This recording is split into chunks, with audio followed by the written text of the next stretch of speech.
Hey guys, let's get more news about Steelers, but first, don't forget to subscribe and leave your like. Tim Benz, with George Pickens battling Patrick Surtain too, other Steelers receivers can't be ignored in Denver. Many observers of the Pittsburgh Steelers spent a healthy portion of the past 6 months fretting over the lack of wide receiver options aside from George Pickens. Then the Steelers themselves spent most of the first 60 minutes of the season proving why those concerns were valid. Pickens had a good day during the 18-10 win over the Atlanta Falcons. He caught 6 of 7 targets for 85 yards and would have had 36 more if it weren't for a sketchy offensive pass interference call. However, the only other passes caught by wideouts were a 1-yarder by Van Jefferson and a 7-yarder by Calvin Austin. Some of the circumstances didn't exactly help the receiving corps. The Steelers ran 41 times. Backup quarterback Justin Fields only found out he was a candidate to start mid-Thursday. Also, offensive coordinator Arthur Smith admitted this week that the team blatantly avoided throwing to the middle of the field. "That was my respect to Atlanta safety, Jesse Bates," Smith said. He's arguably one of the top players in the league, and he wrecked Week 1 against the Carolina Panthers, if you watched Week 1 last year. He, darn near won it by himself. 2 picks. Almost got a third. Forced a fumble late. And the way the game was going, we were able to stay ahead. It allowed us to not try to let him affect it. And, as Fields pointed out, a heavy target share for Pickens is never a bad thing, even if he's being checked by a second-team All-Pro corner like A.J. Terrell Jr. last week, or Denver's 2-time Pro Bowler Patrick Surtain too this week. George is one of the top receivers in the league. At the end of the day, he's going to get the ball, Fields said. But, the other receivers know that too, that they're going to get the ball, as well. I think it's important, spreading the love, for sure. That better be the case, because Surtain is one of the best cornerbacks in football. So Pickens is going to need some help. The first couple of games, I feel like everybody is a work in progress, Pickens said after Wednesday's practice. That was everybody's first game. We've been working, coming together as a team, and making the plays go. Simply opening up the playbook to use the middle of the field more should aid in that regard, something tight end Pat Freiermuth suggests could happen Sunday in Colorado. I don't want to give anything away game plan-wise, but we'll see what happens, Freiermuth said with a smile. We just didn't want to let Jesse wreck the game. He is so productive back there. He plays so instinctively. We were successful running the ball. We didn't want to put anything in jeopardy, and our defense was balling out. Oh yeah. Freiermuth, the guy who just signed a $48.4 million contract. Getting him the ball on a few throws of consequence may not be a bad thing either. He caught 4 passes last week, but for just 27 yards. Regardless of who gets the targets, it's got to be someone besides just Pickens. His mano-a-mano battle with Surtain is going to be tough to win outright. So, if Surtain has Pickens exclusively, or if he gets double-teamed, Austin, Jefferson and Freiermuth are going to have to win one-on-one matchups elsewhere on the field. As Denver Post reporter Parker Gabriel told us on Wednesday's Breakfast with Ben's podcast, Surtain doesn't always travel with a wide receiver. But he did last week with DK Metcalf against Seattle. The Seahawks Pro Bowler ended up with only 3 catches for 29 yards. Ex-Steelers quarterback would be an improvement over 2 garbage NFL starters. The NFL is entering a historic era for quarterbacks.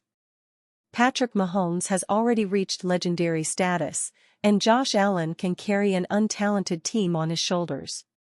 Meanwhile, players like C.J. Stroud, Brock Purdy, and Jordan Love prove the next generation of QBs is in good hands. Unfortunately, there are a few bottom dwellers who have no business holding down starting jobs. The Pittsburgh Steelers went through this over the past few years. Since the retirement of Ben Roethlisberger, the trio of Kenny Pickett, Mitch Trubisky, and Mason Rudolph proved ineffective.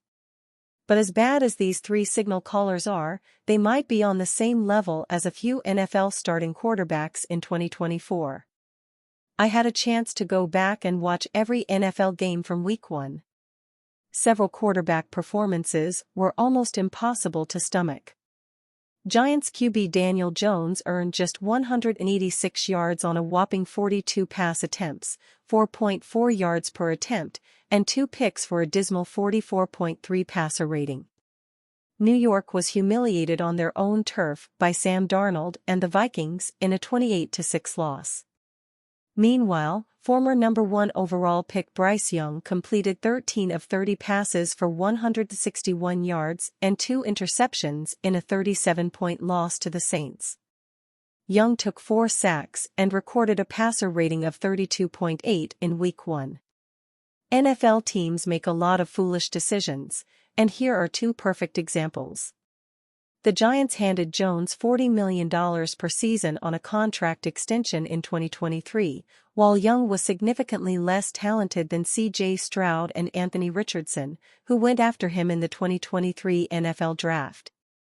Ironically, one former Steelers quarterback who has been passed around the league would prove to be a better option for either the Giants or the Panthers and would put both Daniel Jones and Bryce Young to shame. I'm not claiming that Panthers head coach Dave Canales is ready to give up on Young at quarterback, but perhaps he should be. In his first season, the undersized quarterback with pedestrian traits showed zero signs of life. Meanwhile, Giants head coach Brian Daboll would probably love any QB not named Daniel Jones to step in and be competent at the position. Josh Dobbs could do exactly that for either team. The former Steelers quarterback has been on numerous teams but found success as recently as the 2023 season. On a whim, he was able to give the Arizona Cardinals a spark. In Week 3, Dobbs completed 17 of 21 passes and earned a passer rating of 120.0 against the Dallas Cowboys to lead his team to victory. In this contest, he pitched in 6 carries for 55 yards on the ground. In Week 9, Dobbs was traded to the Vikings where he led Minnesota, where he didn't even learn the names of his players before he was asked to start. Dobbs' offense scored a combined 58 points in a pair of wins with his new team with a passer rating of over 101 in both contests. Steelers defensive starter unexpectedly misses practice with injury. Pittsburgh Steelers injury updates. Backer Patrick Queen is the latest Steelers starter to miss practice with an injury. Queen had been a full participant on Wednesday and did not mention the injury when speaking with the Pittsburgh media before practice on Thursday.